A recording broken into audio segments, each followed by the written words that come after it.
most of them not getting any compensation. Thing is that they filed a lawsuit saying that Congress had allocated millions of dollars for veterans to be used for mental health services, and the VA was just returning it because they weren't using it. So they didn't want to implement Congress's laws. So the advocates sued in federal court, lower courts, and they basically ruled the same thing that they did in the 50s, that they don't have jurisdiction. They referred them over to the United States Congress to write the proper laws.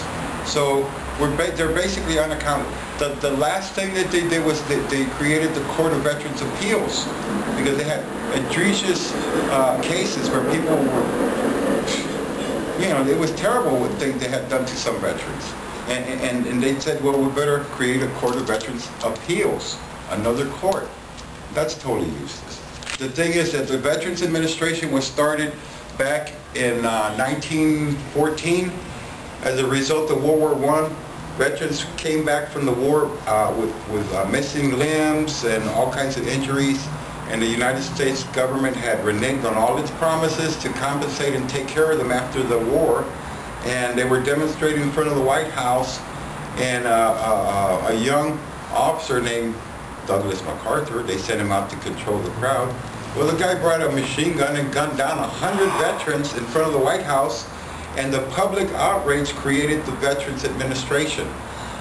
Now, a lot of good that did. Back about 5 or 6 years ago, the United States Congress passed a law telling the Veterans Administration that they had to help veterans. And what happened here was veteran would give them the name of a hospital where they went.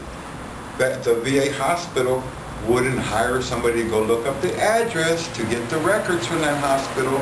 Therefore, they threw it back on the veteran, saying, you gave us a bad address. So in other words, the Veterans Administration wasn't doing anything to advocate for or help veterans. Even if you I went to Fort Miley Hospital in San Francisco. They wouldn't get the records because you didn't put the street address. That's pretty lame. That still applies. You have to give them a proper address. Anyway, my personal testimony, when I was injured in the service, I was in Iraq for 2 days. They didn't write it up properly. I wasn't around. The rest of my 2-year term, I had already been in a year and a half, so I almost completed my 4-year tour, was hell. I was suffering from head trauma. One of the results of head trauma is that you get narcoleptic, where you go to sleep at inappropriate times. I could be sitting here talking, next thing you know, I'll be fall asleep. You see me here before, you guys think I'm getting bored with a meeting. No, it's my narcolepsy. I fall asleep when I don't want to. It's involuntary. That's a result of head trauma. Another result of my head trauma, depression,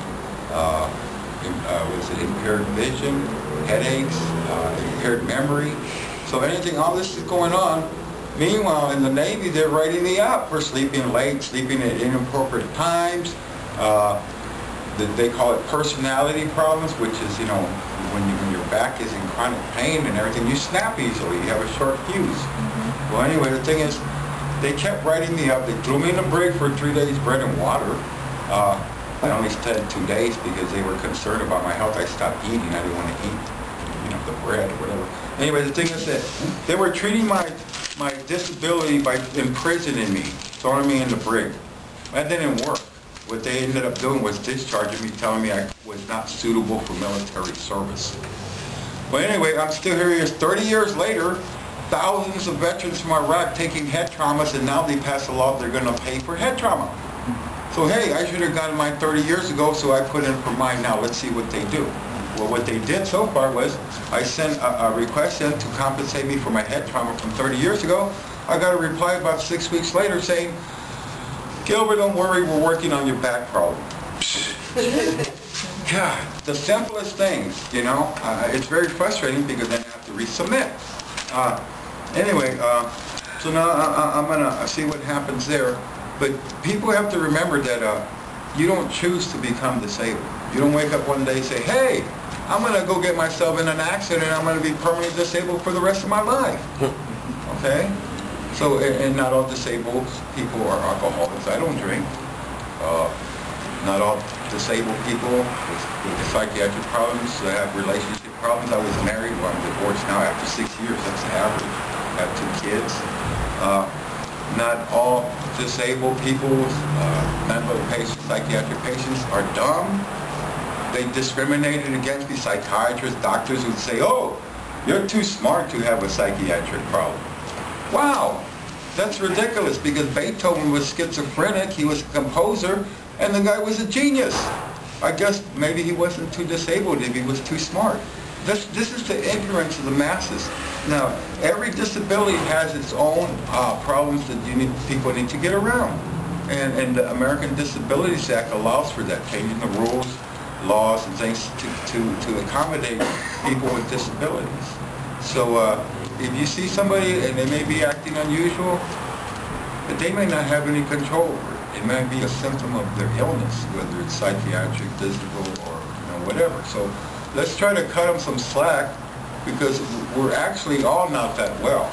There's nobody that's fully 100% functional, normal, whatever you want to call it.